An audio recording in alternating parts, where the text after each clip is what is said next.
অসমীয়া পানৰ শিল্পী জুবিন গাৰ্গে এতিয়ালৈকে কিয় ন্যায় পোৱা নাই আপোনালোকে গম পায়নে?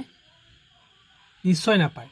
যিটো কথা শুনিলে আপুনিও আচলতে আচৰিত হৈ যাব যে কিয় এতিয়ালৈকে জুবিন গাৰ্গে ন্যায় পোৱা নাই।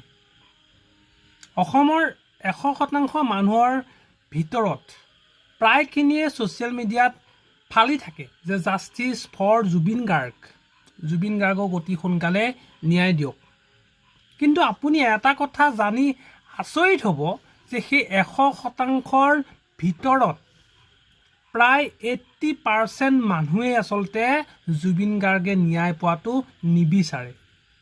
সেইটো এটা সত্য কথা যিটো নেকি সকলোৱে মানি ল'বলৈ টান পাব। কিন্তু হ'লেও সেইটোৱে হৈছে 100% সত্য কথা। এনে ছ'চিয়েল মিডিয়াত জাষ্টিছ ফৰ জুবিন গাৰ্গ বুলি লিখি দিলে কিন্তু নহ'ব। মনৰ পৰা অন্তৰৰ পৰা আচলতে আপুনি ক'ব পাৰিব লাগিব যে প্ৰকৃততে জুবিন গাৰ্গে ন্যায় পাব লাগে।